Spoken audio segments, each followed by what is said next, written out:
आप सभी भाई बहनों का आध्यात्मिक ज्ञानात्मक चैनल की ब्रह्म मुहूर्त ज्ञान उपदेश कक्षा में एक बार फिर स्वागत है। आज की चर्चा का विषय है सुख अस्थाई और आनंद स्थाई। देखिए, सुख में हमने सु शब्द को रंगीन रंग से दर्शाया है, जबकि खा शब्द को हमने एक काले रंग से दर्शाया है और अस्थायी स्थिति को भी हमने काले रंग से दर्शाया है। देखिए, सु का अभिप्राय ये एक राजसी स्थिति है, खा का अभिप्राय ये एक तामसी स्थिति है। देखिए, दुखों को तो हम अक्सर काले रंग से ही दर्शाते हैं, क्योंकि ये आपको में पीड़ा देते हैं, कष्ट देते हैं। सुखों को ही कभी कभी हम प्रतिकूल परिस्थितियों से भी परिभाषित करते हैं और अनुकूल परिस्थितियों को हम सुख से परिभाषित करते हैं। अब क्योंकि सुख हमने देखे कोई एक राजसी स्थिति पूर्ण रूप से नहीं लिखी, तो इसके भी ये गहरे अर्थ है, भावार्थ है। यानी कि जो दिखने वाले सुख हैं जिनको आप और हम भोगते हैं, उनके सुख के बीच में ही, या यूं कहो कि सुख के नीचे ही छिपा हुआ दुख रहता है। अक्सर हम एक उदाहरण देते हैं कि हम संसार में जो 5 एक सुख है, गंध, रस, रूप, स्पर्श और शब्द, इनको भोग विषय भी कहा जाता है। देखिए, ये सभी के सभी एक रसगुल्ले के समान है। रसगुल्ला आपको में कितनी देर का सुख देता है, आप और हम इस बात का एक अच्छा खासा अनुभव रखते हैं। अक्सर हम संसार में भी देखिए, पहला रसगुल्ला खाते हैं, अच्छा लगता है, लेकिन दूसरा उतना अच्छा नहीं लगता और तीसरा चौथा लेने पे और भी कम अच्छा लगता है। उसके बाद फिर हम लेते ही। अक्सर हम अपनी चर्चाओं में यहाँ तक भी कहते हैं कि पहले तो हम देखिए धर्मानुसार जब पाप कर्मों के द्वारा भी सुखों को पकड़ने का प्रयास करते हैं। देखिए, ये बहुत ही एक कटु सत्य है। यानी कि मनुष्य पुण्य कर्म क्यों करता है? संसारी सुखों को भोगने के लिए। देखिए, पुण्य कर्मों का अभिप्राय सकाम कर्मों से है। देखिए, चाहे हम राजसी स्थितियों में एक साधारण पुण्य कर्म करते हैं जिसमें हम दूसरों को कोई पीड़ा भी नहीं देते। देखिए, जब हम अपने सुख को सुनिश्चित करते हुए विधि विधान द्वारा धर्मानुसार, यानी कि जैसे जैसे शास्त्रों में विधि विधान द्वारा विहित कर्म करने की जो आपको में अनुमति मिली है, उसके अनुसार जब हम कर्म करते हैं तो आपका मेरा लक्ष्य क्या होता है कि संसारी सुखों को हम भोगें। और प्रकृति भी आपको कोई दंड नहीं देती कि आप उन सुखों को क्यों भोगते हो। और रजोगुण से अच्छा सुख एक परोपकार के कार्य सात्विक माना जाता है, जिसमें हम देखिए पहले दूसरों को खिलाते हैं, यानी कि विधि विधान द्वारा विहित कर्म तो करते हैं, पहले दूसरों को भी खिलाते हैं। तो ये रजोगुण से अच्छा कर्म परोपकार के कार्य गिनाए, लेकिन फल पाने की हमारी इच्छा बनी रहती। यानी कि राजसी और सात्विक दोनों स्थितियों में ही संसार को भोगने की तो इच्छा बनी रहती, लेकिन जब आपके हमारे परोपकार के कार्य निष्काम भाव से होने लगते हैं, यानी कि जब आपका फल पाने की इच्छा समाप्त हो जाती है, और ये समाप्त कब होती है? जब आपका ज्ञान बढ़ता है। ज्ञान बढ़ने से इन सभी स्थितियों का आपको में बोध होने लगता है कि ये माया कहो, संसार कहो, ये जितने भी भोग विषय हैं, ये एक अल्पकालिक सुख देते हैं। अल्पकालिक कहो, अस्थायी कहो, ये सब एक ही स्थितियां हैं। और हमने तो आज सुख शब्द को ही एक दो स्थितियों में, राजसी और तामसी स्थितियां दर्शाई। देखिए, जब हम किसी सिक्के को उठाते हैं तो उठाते समय आपको हमें ऊपरी हिस्सा नजर आता है। अब ऊपरी हिस्से को ही हमने देखिए सु शब्द से एक सुखद स्थिति से जोड़ा है। अब उस सिक्के के नीचे का जो दूसरा पहलू है, दूसरा भाग है, नीचे जो छिपी हुई स्थिति है, उसको आप खा समझो, दुख समझो। देखिए, दुख में और सुख में दोनों में ही खा शब्द है। इसके भी एक अपने देखिए गहरे अर्थ भी हैं, भावार्थ भी हैं। अक्सर हम अपने चर्चाओं में बार बार कहते हैं, शब्दों पे तो देखिए आप अपना ध्यान केंद्रित करो, फिर उनके अर्थों को थोड़ा विशेष महत्व दो। और जब आप उस अर्थों को गहरे तल पे उन पर शोध करते हो तो फिर स्थितियां कुछ और बदलने लगती हैं। यानी कि फिर शब्द से जो अर्थ समझ में आए थे, अब अर्थों के आपको वे भावार्थ भी समझ में आने लगते हैं। जब अर्थ के साथ साथ भावार्थ समझ में आने लगते हैं तो फिर जीवन का उद्देश्य बदल जाता है। आज जिन विषय भोगों को भोगने के लिए हम भागदौड़ करते हैं, फिर ऐसी स्थिति विशेष में आपको बिना भागदौड़ किए, देखिए यहाँ बिना भागदौड़ किए का अभिप्राय प्रारब्ध से है, क्योंकि बिना कर्म के या बिना भागदौड़ के तो देखिए माया में कुछ भी मिलता नहीं। कभी कभी जो हम कहते हैं ना, देखिए इसका जन्म महलों में हुआ है, इसका जन्म झुकी झोपड़ी में हुआ है, तो वो तो देखिए पिछले जन्म में किए गए कर्मों का एक परिणाम है, प्रारब्ध है। और अक्सर हम समझाते हैं ना, प्रारब्ध में जाति आयु भोग होते हैं। जाति तो आपकी हमारी माता के गर्भ में आते ही निश्चित हो जाती है, और आयु का अभिप्राय सांसों से है, वो भी आपकी हमारी निश्चित होती है। देखिए सात्विक जीवन जीने वालों की आयु एक नियमित रहती है। राजसी जीवन जो संसारी स्थितियों में अपने आप को खोए रखते हैं, भोगों में, उनकी आयु थोड़ी घट जाती है, क्योंकि स्थूल शरीर के स्तर पर ही रोगग्रस्त की स्थितियां बनने लगती हैं। और जो मनुष्य देखिए तामसी जीवन व्यतीत करता है, अनीतिगत कार्य भी करता है, कानून का भी उल्लंघन करता है, शास्त्रों के भी विरुद्ध कार्य करता है, पाप कर्म करता है, अनीतिगत कार्य भी करता है, ये सभी स्थितियां मनुष्य को भयभीत रखती है। देखिए कोई भी जो अपराध करता है वो सीना ठोक के तो नहीं करता, भयभीत होके करता है, पकड़े जाने का डर होता है। तो ये भयभीत होना, ये भय की स्थितियों में आपकी हमारी सांस तेज चलती है। देखिए चोर की सांस तेज चलती है, किस लिए? क्योंकि पुलिस द्वारा पकड़े जाने का भय होता है। देखिए इन सभी स्थितियों की आपको क्रमबद्ध तरीके से ज्ञानमय स्थितियों में थोड़ा अपने आप को स्थित करना चाहिए, ताकि आपको संसारी स्थितियों का कुछ कुछ सही सही अर्थ भावार्थ समझ में आते जाए। क्योंकि भगवान श्री कृष्ण जी ने तो स्पष्ट शब्दों में ही इस जगत को, संसार को दुखालय शब्द से संबोधित किया है। और हमने तो देखिए फिर भी आज सुख में सु शब्द को रंगीन रंग से दर्शाया है, खा शब्द को हमने काले रंग से दर्शाया है, क्योंकि दुख तो देखिए काले रंग का है ही है, वो तो आपको हमें पीड़ा देता है। लेकिन ये सुख आरंभिक स्तर पर तो आपको हमें सुख ही देता है, अच्छा लगता है। देखिए जब हम पहला रसगुल्ला खाते हैं अच्छा लगता है। देखिए इन अच्छे लगने की स्थितियों के भी बहुत गहरे भावार्थ हैं। ये जो 5 भोग्य विषय हैं, गंध, रस, रूप, स्पर्श और शब्द, इन 5 भोग्य विषयों का सुख कौन भोगता है? 5 ज्ञानेंद्रियां।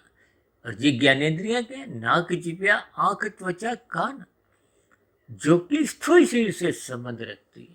और शास्त्रों में तो स्थूल शरीर को ही तामसी का है। ये पृथ्वी, जल, अग्नि, वायु, आकाश, इन्हीं के ही भोग विषय है, इन्हीं के ही सूक्ष्म भूत गंध, रस, रूप, स्पर्श, शब्द बताए गए। इनको तन्मात्रा भी कहा जाता है, भोग विषय भी कहा जाता है, सूक्ष्म भूत भी कहा जाता है। देखिए इन सभी स्थितियों की आपको एक स्पष्ट संदेश समझना चाहिए, कि शास्त्र बार बार कहते हैं तमोगुण से अच्छा तो रजोगुण है, और रजोगुण से अच्छा सतोगुण है। तो यहाँ तो देखिए हमने सुख और अस्थायी स्थितियों में केवल राशि और तामसी स्थितियां रंग द्वारा दर्शाई है, यानी कि तमोगुण और रजोगुण की स्थिति। अब रजोगुण तो बहुत ही कम है, जबकि तमोगुण अधिक है। इसका अभिप्राय क्या है? कि ये संसारी सुख आपको ऊपरी स्तर पर ही सुख देते हैं, भीतर पे तो उनका दुख छिपा रहता है। भगवान श्री कृष्ण जी ने तो इस जगत को क्योंकि दुखालय का है, तो इसका अभिप्राय क्या है? जैसे भोजनालय है, न्यायालय है, पुस्तकालय है, तो वहाँ क्या क्या स्थिति है? न्यायालय में तो न्याय की स्थितियाँ होती हैं, पुस्तकालय में पुस्तकों की ही स्थितियाँ होती हैं, भोजनालय में भोजन की ही स्थितियाँ होती हैं। तो जब जगत को, संसार को भगवान श्री कृष्ण जी ने दुखालय शब्द से संबोधित किया, तो इसका अभिप्राय ये है कि यहाँ दुख अधिक होते हैं। मैंने एक बार वीडियो 4-5 साल पहले कुछ बनाया था त्रिविध ताप के ऊपर। शास्त्रों में तो इस पर बहुत गहरी स्थितियां समझाई गई, यानी कि ये त्रिविध ताप बने ही रहते हैं। चाहे कोई देखिए बहुत बड़ा उद्योगपति, उसके जीवन में भी होते हैं। कोई प्रधानमंत्री हो, राष्ट्रपति हो, फिल्मी जगत का सुपरस्टार हो, खेल जगत का नामी गिनामी खिलाड़ी हो, सबके जीवन में ही त्रिविध ताप तो देखिए कम अधिक बने रहते हैं। त्रिविध ताप का अभिप्राय जो तो देखिए आपको हमें अपने किए गए कर्मों के द्वारा तो सुख दुख मिलते हैं, यानी कि स्वयं के किए गए पाप कर्मों का दुख रूपी फल तो आपको हमें भोगना ही है। सुखों का तो आप त्याग भी कर सकते हो, दुखों को तो आपको हमें भोगना होता है। देखिए सरकार जब आपको कोई पुरस्कार देती है तो वो सुख है, उसका आप लेने से मना भी कर सकते हो। और जब आपको किसी अपराध द्वारा, न्यायालय द्वारा कोई एक दंड दिया जाता है तो आप मना नहीं कर सकते, यानी कि दुखों का आप त्याग कर नहीं सकते, वो तो भोगने पड़ते हैं। आपको पुलिस द्वारा एक न्यायालय के आदेश पर जेल में डाल दिया जाता है, और जेल की व्यवस्था में तो देखिए दुख ही दुख है। इन सभी स्थितियों को जैसे जैसे हम कर्मबद्ध तरीके से समझते जाएंगे तो फिर आपको हमें महसूस होगा कि ये जो संसारी जितने भी सुख हैं ये अस्थायी है। देखिए जब हम युवावस्था में कोई नौकरी ढूंढते हैं, जब अस्थायी नौकरी हो और एक जगह स्थायी नौकरी हो तो सभी मनुष्य तो देखिए स्थायी नौकरी ही चाहते हैं। अस्थायी नौकरी तो कोई नहीं चाहता। कोई ऐसा मनुष्य नहीं मिलेगा जो चाहेगा कि मेरी नौकरी कुछ दिन बाद, कुछ महीनों बाद छिन जाए। जबकि हम चाहते हैं ना आपको में सुख मिले, वो छिने नहीं, उसमें दुख नहीं हो। और ऐसा सुख तो देखिए भौतिक माया ही में है ही नहीं, क्योंकि ये भौतिक माया तो देखिए त्रिगुणात्मक है। इसको द्वैत भी कहा जाता है। सुख दुख दोनों रहते हैं। गर्मी सर्दी दो स्थितियां हैं, रात दिन द्वैत की स्थिति है। अच्छा बुरा ये सभी स्थितियों को जब तक हम ज्ञान पूर्वक समझते नहीं, देखिए जीवन की स्थितियों को आपको में ज्ञान पूर्वक समझना चाहिए। और मनुष्य जीवन तो विशेष स्तर पर आपको में एक विवेक शक्ति जगानी चाहिए। देखिए मनुष्य जोनि का ही महत्व है। ये शेष जोनियां तो भोग जोनि है। देखिए नीचे की ही 80 लाख प्रकार की तामसी दंडमय निकृष्ट जोनियां हैं, इनकी तो कोई प्रशंसा नहीं। देखिए आज जितने भी आप और हम मनुष्य हैं, कोई भी मनुष्य नहीं चाहता कि मैं अगले जन्म में, देखिए इस मिले हुए जीवन की एक निश्चित मृत्यु है, सबको ही मालूम है। भले ही कुछ मनुष्य जीते जी इसको स्वीकार करते हैं और कुछ लोग स्वीकार करते ही नहीं। देखिए जब हम मृत्यु को ही स्वीकार नहीं करते तो फिर ऐसी स्थितियों में परमात्मा को मानना भी थोड़ा मुश्किल हो जाता है। इन सभी स्थितियों के देखिए गहरे भावार्थ है। जब मनुष्य मृत्यु को स्वीकार करता है तो उसका सत्संग में मन लगने लगता है। देखिए आप 10 बार मंदिर जाओ, 100 बार मंदिर जाओ, हो सकता है आपका मन उतना नहीं टिके, लेकिन जब आप पहली बार ही शमशान घाट में जाते हो, यानी कि जब आपका मृत्यु का प्रत्यक्ष आपको कुछ बोध होने लगता है, यानी मृत्यु का एहसास होते ही बड़े से बड़ा कोई नास्तिक भी होगा ना, वो भी देखिए परमात्मा की सत्ता को किसी भी रूप में स्वीकार करने लगता है। ये सभी स्थितियां आपको में अपने मिले हुए जीवन में इस पर गहरा चिंतन करना चाहिए। देखिए जैसे आपका बड़ा स्थूल शरीर है, ये मात्र 80, 100, 120 वर्षों के लिए ही आपको हमें मिला है, और स्थूल शरीर की मृत्यु निश्चित है।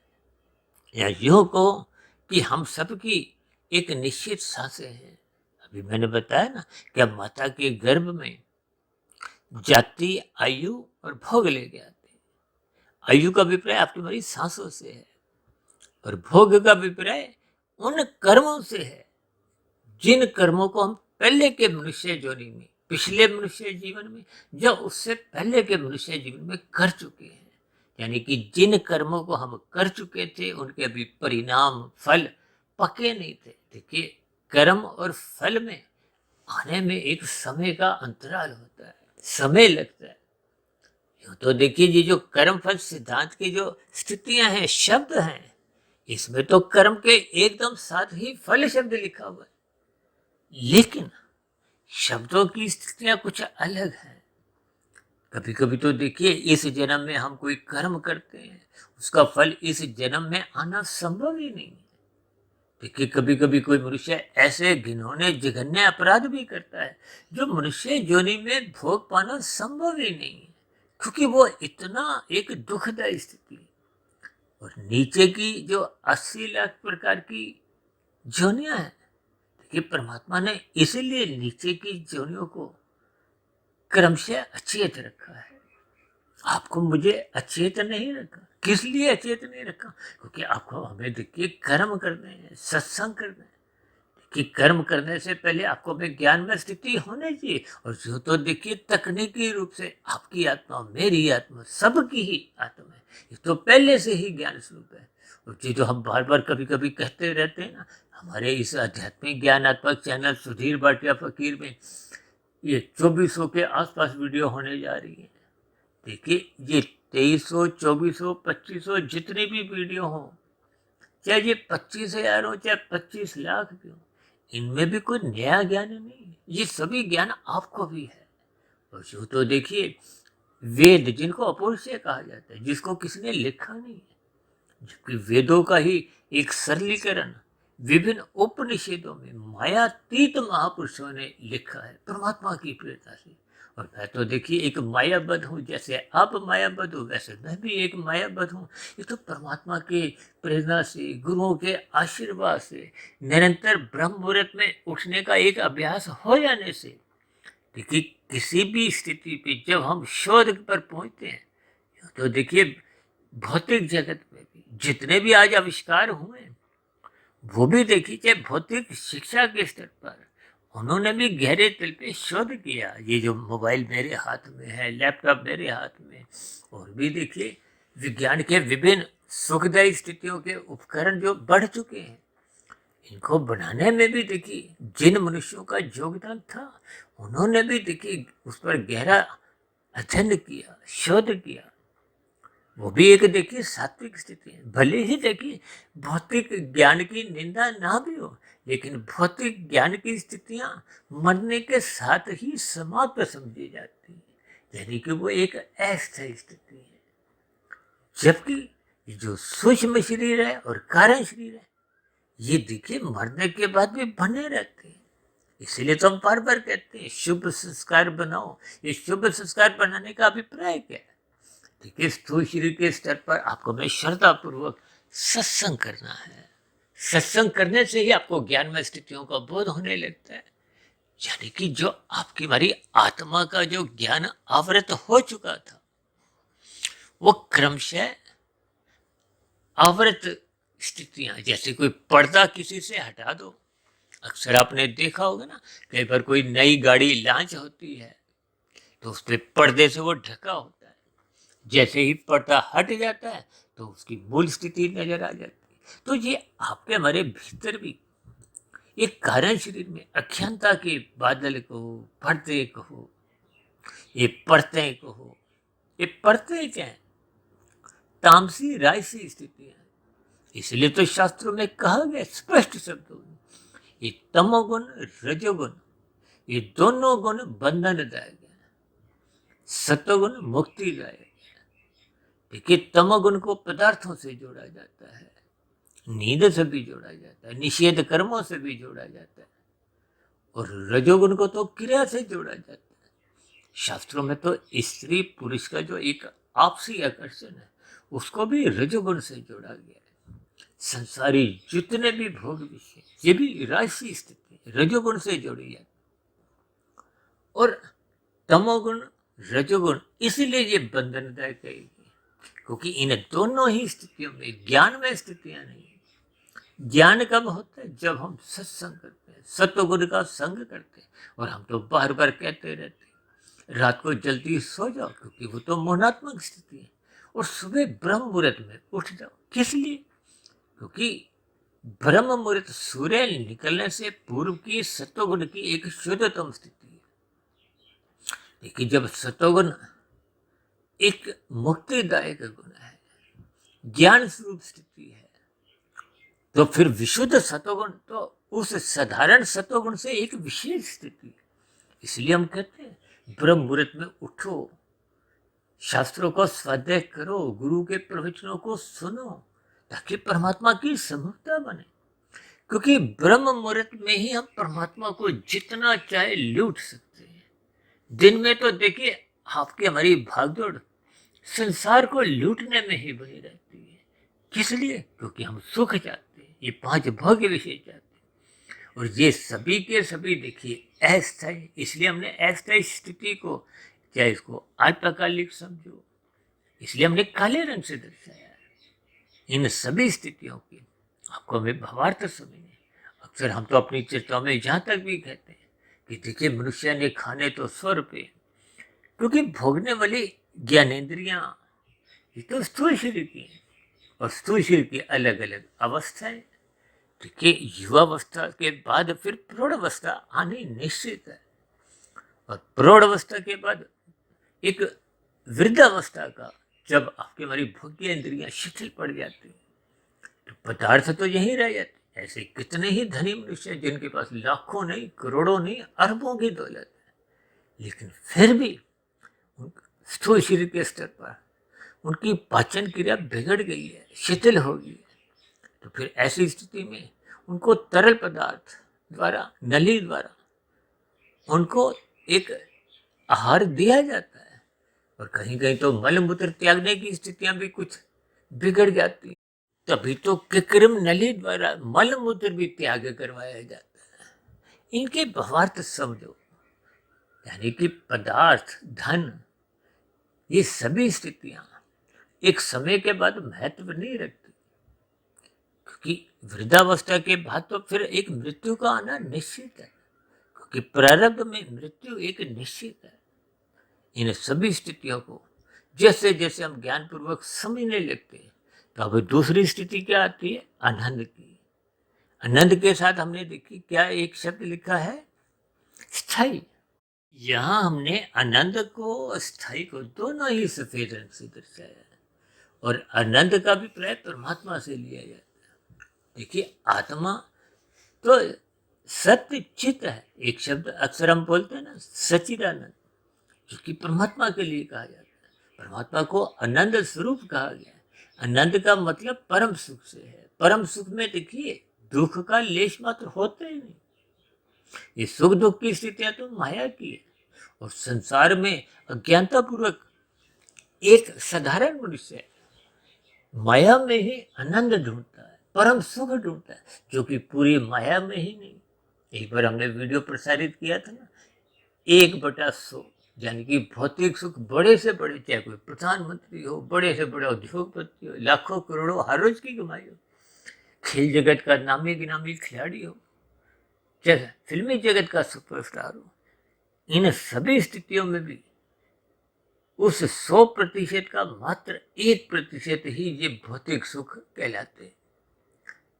इसका अभिप्राय यही है कि इन सभी स्थितियों को आपको हमें ज्ञान पूर्वक समझना चाहिए। इसलिए हमने देखिए ये जो अस्थायी शब्द काले रंग से दर्शाया है, ये सभी शब्द रंग अपना भावार्थ समझाते हैं, ताकि आपका हमारा परमात्मा की सम्मुखता बनाने का एक लक्ष्य बने। क्योंकि मनुष्य जोनि कर्म जोनि के साथ साथ साधना जोनि है। देखिए कर्म जोनि का अभिप्राय आपको हमें विधि पूर्वक कम से कम एक राजसी कर्मों से तो जुड़ने चाहिए, यानी कि संसारी विषय भोगों को भोगने के लिए भूल कर भी ये निषेध कर्म नहीं करने, पाप कर्म नहीं करने, क्योंकि वो तो लिए गए एक लोन है। ये ऋण भी लौटाना होता है, दूसरों को पीड़ा देने के एक जुल्म में आपको हमें सजा भी भुगतनी होती है। ये नीचे की जोनियां 80 लाख प्रकार की जोनियां जो तामसी हैं, ये अपने अपने मनुष्य जीवन में इन्होंने भी देखी सुखों को अमर्यादित ढंग से भोगने के लिए निषेध कर्मों का सहारा अधिक लिया था, जिसके फलस्वरूप उनका कर्मशय संचित कर्मों की स्थितियां बिगड़ गई थी। क्योंकि मनुष्य जो नहीं तो मिलती ही तभी है जब मनुष्य योनि में ही मरते समय पुण्य कर्मों की स्थितियां कम से कम 50-51% की होती है, और ये स्थितियां यदि कमजोर हो जाती हैं, पाप कर्मों की स्थितियां बिगड़ जाती हैं। अब देखिए, किए गए पाप कर्म, चोरी डकैती घोटालेबाजी, ये जितने भी हमने धन कमाया एकत्रित किया, ये तो मरने के साथ ही यही रह जाता है। लेकिन उन स्थितियों के कारण जो आपने हमने निषेध कर्म करते हुए अपना कर्माशय बिगाड़ा था, उस बिगड़े हुए कर्माशय को आपको हमें नीचे की योनियों में जन्म लेते हुए फिर प्रकृति भोगने को बाध्य कर देती है। देखिए, आपकी मेरी जोनी तो स्वतंत्र जोनी है। आप अच्छा करो बुरा करो, ये सबके अपने अपने व्यक्तिगत ज्ञान पर निर्भर है। और ये जो नीचे की कितनी ही ऐसी जोनियां हैं जिनके आप और हम देखिए नाम भी सुनना पसंद नहीं करते, उनके नाम लेते ही आप और हम भयभीत होते हैं। उन जोनियों में भी जितने भी आज जीव हैं, वो भी कभी ना कभी मनुष्य जोनी में ही थे। उन्होंने भी ये सुख दुख की स्थितियों पर एक गहन चिंतन नहीं किया था, परमात्मा की सम्मुखता नहीं बढ़ाई थी, यानी कि श्रद्धा पूर्वक सत्संग ही नहीं किया। तो फिर ऐसी स्थिति में मन बुद्धि में भोगों के ही विचार छलांगे लगाते रहे, भोगों के बारे में ही वो इंद्रियों को धक्का देते रहे। ये भोग भोगो, अब दूसरा, फिर तीसरा, फिर चौथा, फिर पांचवा। बस इन्हीं स्थितियों में ही उन जोनियों के जीवों ने अपना मनुष्य जीवन बर्बाद किया था, व्यर्थ किया था। इसलिए तो कहते हैं एक एक क्षण का सदुपयोग करो, सत्वगुण का अधिक से अधिक संग करो, रजोगुण को मर्यादा में रखो। इसलिए तो गीता में भगवान श्री कृष्ण जी ने अर्जुन के रथ के घोड़ों की जो एक लगाम है अपने हाथ में रखते हुए यही एक ज्ञान उपदेश दिया। ये उपदेश आपको हमें दिया है ताकि हम अपने मिले हुए जीवन का सदुपयोग करें, साधना करनी आरंभ करें। और यदि साधना आपकी हमारी आरंभ नहीं भी होती तो कम से कम हम सुखों की प्राप्ति के लिए पुरुषार्थ करें, लेकिन पाप कर्मों से अवश्य ही बचें। अन्यथा कर्मफल सिद्धांत के अंतर्गत आपको मैं एक समय के बाद, यानी कि मनुष्य जोनि में ही या मनुष्य जोनि के बाद की जो एक स्थितियां हैं नीचे की 80 लाख प्रकार की तामसी दंडमय जोनियों में, फिर आपको मैं जन्म लेकर उन किए गए अतिरिक्त पाप कर्मों का दुख रूपी परिणाम भोगने ही पड़ते। देखिए, उदाहरण के लिए किसी की मनुष्य योनि में मरते समय संचित कर्मों में 30% एक पुण्य कर्म है, 70% पाप कर्म है। तो 70 और 30 में जो अंतर है वो 40% का है। तो उन 40% के पाप कर्मों का दुख रूपी फल आपको में नीचे की जोनियों में क्रमशः भोगना पड़ता है। अब नीचे की जोनियों में हजारों लाखों करोड़ों अरबों खरबों, जब तक वो पाप कर्मों का कर्मशय घट घट के 70 से 69 68, यानी कि घट घट के जब तक वो 30% की तुल्यता हासिल नहीं करता, पहुंचता नहीं है, तब तक फिर मनुष्य योनि की प्राप्ति नहीं होती। और मनुष्य योनि की प्राप्ति होने पे भी वो जो 70% किए गए पाप कर्मों द्वारा जो बुरा संस्कार आपने हमने बना लिए थे, उन पाप कर्मों का जो एक बुरे संस्कार वो आपको हमें इस जोनी में क्रमशः समाप्त करने होते हैं, और वो बिना सत्संग के संभव ही नहीं है। देखिए, इन सभी स्थितियों को आपको मैं ज्ञान पूर्वक समझते हुए श्रद्धा पूर्वक सत्संग करना नितांत आवश्यक है। इसलिए तो शास्त्र बार बार कहते हैं तमोगुण की निंदा करो, रजोगुण के प्रति उदासीन रहो, और प्रशंसा केवल और केवल सत्वगुण की करो, सत्संग की करो, गुरु के प्रवचनों की करो, शास्त्रों के स्वाध्याय करो, ताकि ब्रह्म मुहूर्त में उठो, परमात्मा की सुमुखता बढ़ाओ, ताकि आपकी हमारी ज्ञान में स्थितियां एक मूल रूप में पुनः लौटने लगे। ताकि आपके बारे, देखिए, जब ज्ञान में स्थितियां होती हैं, जब कारण शरीर में ज्ञान में स्थितियां होगी तो इसका अभिप्राय क्या है कि शुभ संस्कार बनने आरंभ होगी। देखिए, जब आप श्रद्धा पूर्वक सत्संग करते हैं तो फिर मन बुद्धि के स्तर पर उनकी स्थितियां मजबूत होती है। और यदि हम बेमन से करते हैं तो फिर स्थूल शरीर के स्तर पर कानों द्वारा कुछ शब्द जाते हैं, रुकते हैं, लेकिन वो अपना प्रभाव दिखा नहीं पाते। तो फिर उन पर चिंतन मनन नहीं होता।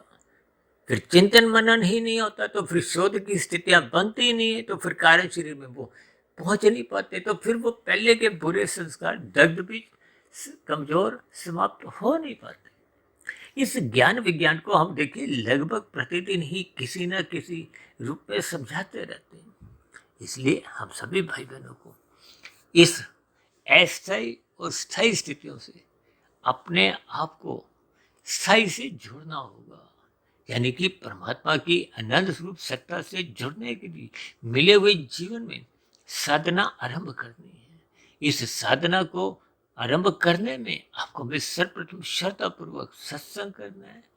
उस किए गए श्रद्धापूर्वक सत्संग का फिर चिंतन मनन गहरे तल पे करना है, ताकि शोध की स्थितियां बनना आरंभ हो, ताकि कारण शरीर में वो शुभ संस्कार पहुंचने लगे, ताकि पहले के जो बुरे संस्कार हैं वो क्रम से कमजोर होने लगे, समाप्त होने लगे, दग्ध बीज होने लगे। क्योंकि जब बीज जल जाता है, समाप्त हो जाता है, तो फिर उसमें अंकुरन नहीं होता। ये अंकुरन ही तो मन बुद्धि के स्तर पर होते रहते हैं, फुरने जगते रहते हैं, विचार आते रहते हैं, जो फिर स्थूल शरीर की कर्मेंद्रियों को, ज्ञानेंद्रियों को धक्का देते हैं भोगने के लिए, पाप कर्म करने के लिए।